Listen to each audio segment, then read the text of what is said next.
Halo teman-teman, hari ini kita akan membahas tentang First Run Ortus 8 Hyperblast 2.1.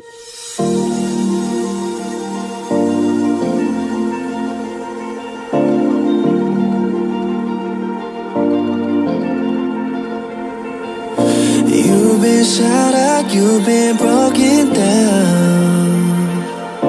Heart is beating, still won't make a sound. It feels like an angel straight from heaven, just like my lucky number 7. You're my shooting star. We're running round in circles. Love feels so invincible. Feel you when there's no one around. Your beauty's so amazing.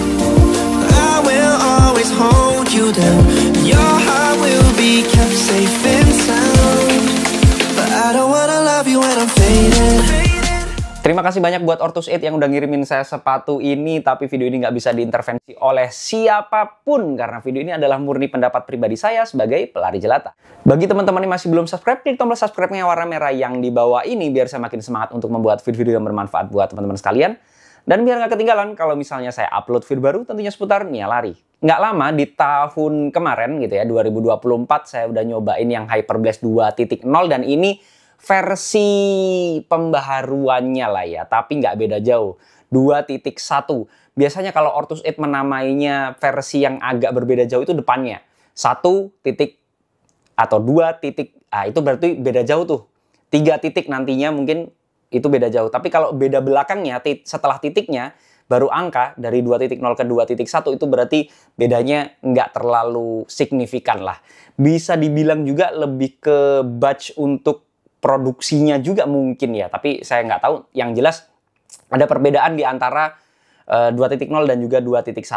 Nggak usah lama-lama, kita langsung lanjut aja mulai dari beratnya terlebih dahulu. Setelah saya timbang manual ukuran saya 42, sepatu ini itu ada di angka 260-an gram. Yang mana itu masuk kategori tengah-tengah atau standar. Kalau sepatu lari itu di antara 250 sampai 300 gram itu masuk kategori tengah-tengah atau standar. Kalau di bawah 250 ringan, kalau di atas 300 itu berat. Cuman kalau untuk segmen Max Cushion Shoes itu ya lumayan lebih ringan dibandingkan dengan seharusnya gitu ya. Biasanya di atas 300 pun itu wajar kalau untuk Max Cushion Shoes. Tapi ini di 260-an gram yang mana menunjukkan sesuatu yang positif. Lanjut ke uppernya. Untuk uppernya sendiri sebenarnya nggak terpaut jauh bedanya dengan versi sebelumnya. Tapi perbedaan sepatu ini dengan versi sebelumnya adalah di uppernya. Untuk uppernya sendiri ini lebih breathable, lebih tipis ya. Kalau untuk fleksibilitasnya sendiri sama aja, ya sama-sama fleksibel. Kelembutannya sendiri sama-sama biasa aja. Yang jelas ini lebih roomy, jadi lebih jari-jari saya di dalam sepatu ini tuh kayak lebih leluasa bergerak aja. Padahal size sepatunya sama. Jadi kayak lebih rileks di dalam sepatunya, nggak yang kepaut terlalu narrow ya, terlalu sempit gitu. Ini lebih rileks di dalam sepatunya.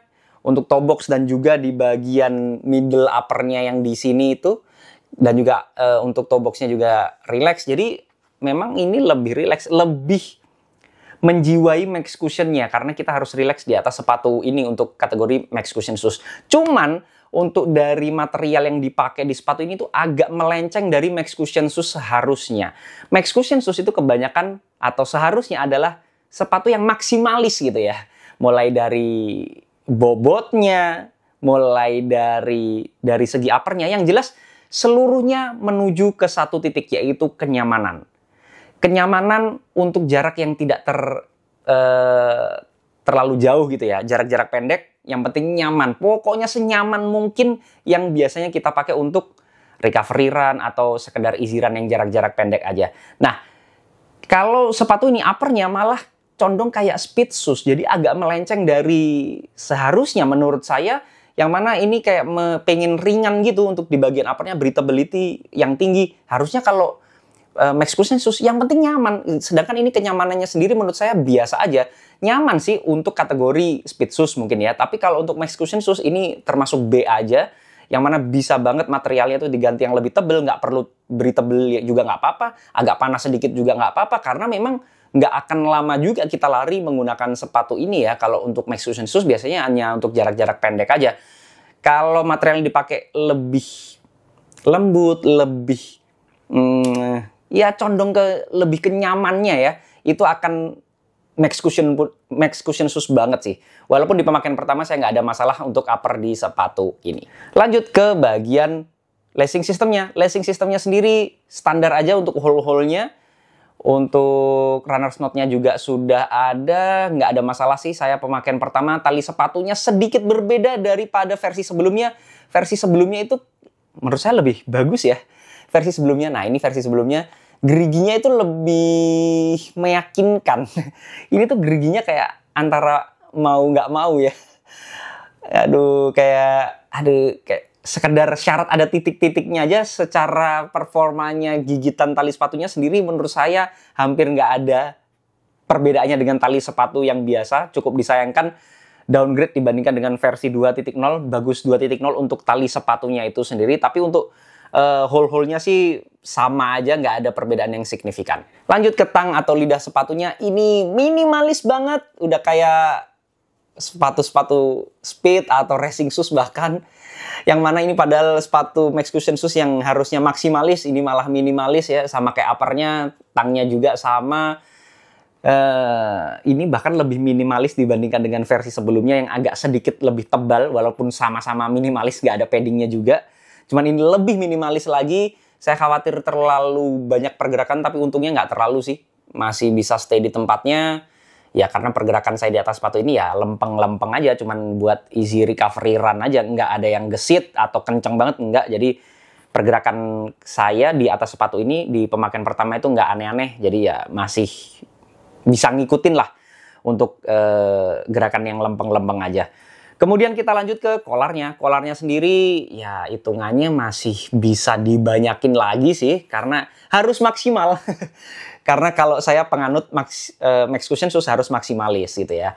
Ini ada paddingnya, nyaman, nggak ada masalah sama sekali. Saya sebenarnya ya kerjanya cukup baik, tapi bisa lebih nyaman lagi sih sebenarnya. Bisa, ya kalau kenapa harus biasa kalau bisa luar biasa gitu ya. Oke, kita lanjut ke bagian heel counter. Yang heel counternya bekerja dengan baik, walaupun kelihatannya pendek, tapi ini sebenarnya nggak pendek sama sekali ya. Ini kinerjanya cukup baik, gigit tumit saya dengan mantep, nggak ada perasaan heel slip atau tumit yang keangkat-angkat, karena kalau udah heel slip nggak enak banget. Dan sama kinerjanya juga di yang pertama juga sama, ini juga yang 2.0, ini juga bagus. Menurut saya ini lebih efisien aja menurut saya, nggak yang keras banget strukturnya, tapi bisa bekerja sesuai dengan harapan. Ya, yang penting bisa kerja dengan maksimal aja sih. Oke, kita lanjut ke bagian midsole-nya. Midsole-nya ini luar biasa sih. Potensi daripada midsole Hyperblast itu mantep banget menurut saya. Ini sama persis ya, nggak ada perubahan daripada versi sebelumnya.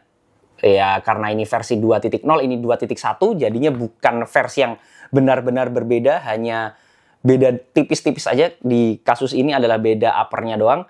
Dan kinerjanya sendiri tidak ada yang bisa membuat saya protes di pemakaian pertama gitu ya. Nyamannya dapat. Setelah saya ukur manual dengan durometer ada di angka 28, yang mana itu termasuk soft. Walaupun nggak kelewat soft, tapi menurut saya jangan kelewat soft juga sih. Biasanya lebih banyak hal yang perlu diperhatikan kalau terlalu soft. Jadi kayak ya lebih rumit aja ya. Tapi kalau ini soft, udah cukup soft, kita rasa empuknya itu keluar banget, tapi nggak kelewat empuk gitu ya. Dan stability-nya masih lumayan terjaga menurut saya, karena base-nya itu cukup lebar. Base-nya sepatu ini tuh cukup lebar, sehingga biasanya kalau terlalu empuk kan goyang banget tuh. Nah, sepatu ini tuh nggak yang segoyang itu, walaupun empuknya tuh kerasa banget. Dan kalau menurut saya geometrinya yang seperti ini tuh bikin pada saat saya masuk ke pace 6 gitu ya, itu kayak apa ya? Ya, tiap orang akan berbeda tentunya easy pace-nya gitu ya. Kalau saya pribadi di pace 6 itu kayak autopilot, yang mana dia itu rasa glidingnya, rocker teknologinya itu ada banget. Jadi karena ini tengah ke depannya itu kayak melengkung bola gitu, jadi ada perasaan glidingnya itu enak banget. Nggak yang maksa gliding banget, tapi tetap bisa membantu kita untuk melangkah. Effortnya itu jadi, iya, effort sedikit aja itu udah bisa melangkah gitu ya. Jadi kayak autopilot, rasanya nggak terlalu banyak mengeluarkan tenaga, tapi tetap bisa berlari dengan pace yang kita inginkan. Lanjut ke outsole-nya. Untuk outsole-nya sendiri teman-teman bisa lihat desainnya. Untuk rubber ya yang berwarna hijau gelap ini ya, yang warna hijau kayak midsole-nya itu adalah exposed midsole. Jadi midsole-nya yang kelihatan. Tapakan utamanya adalah yang ada rubbernya doang. Untuk kategori atau segmen Max Cushion Shoes ini nggak banyak, nggak tebel juga sebenarnya untuk rubbernya. Tapi kerjanya di pemakaian pertama saya nggak ada masalah sama sekali. Grippy-nya juga bagus. Di aspal kering sih saya cobainnya, nggak ada aspal basah yang saya cobain di menggunakan sepatu ini. Di pemakaian pertama, ya so-so. Kalau saya bilang bagus, ya lumayan. Tapi kalau untuk jumlah daripada rubbernya termasuk sedikit sih untuk kategori Max Cushion Shoes. Cuman saya nggak bisa judge di pemakaian pertama sejauh mana umur daripada outsole sepatu ini. Tahun lalu untuk Hyperblast 2.0 itu termasuk salah satu Max Cushion Shoes favorit saya, walaupun nggak nomor 1, nggak juara gitu ya. Ini baru bulan Maret dan udah saya cobain sepatu ini dan nggak salah sih. 2025 pun masih relevan untuk bisa bersaing di Max Cushion Shoes di tahun ini gitu ya. 2.1 ini saya rasa memang benar-benar bisa mewakili Max Cushion Shoes yang ya cukup bisa diandalkan, walaupun uppernya yang sedikit sesat gitu ya, sedikit minimalis, padahal harusnya maksimalis, jadi agak salah arah gitu ya. Tapi setidaknya masih bisa kita maksimalkan untuk bisa dipakai untuk recovery run, easy run, walaupun nggak terlalu jauh-jauh amat, bisa banget diandalin.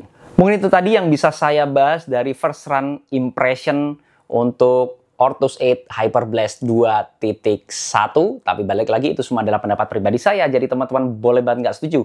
Kalau ada koreksi, masukan, pertanyaan, dan juga pembahasan, bisa langsung sharing di kolom komentar. Jangan lupa subscribe channel ini biar saya makin semangat untuk membuat video-video yang bermanfaat buat teman-teman sekalian, dan biar nggak ketinggalan kalau misalnya saya upload video baru, tentunya seputar Nia Lari. Assalamualaikum warahmatullahi wabarakatuh.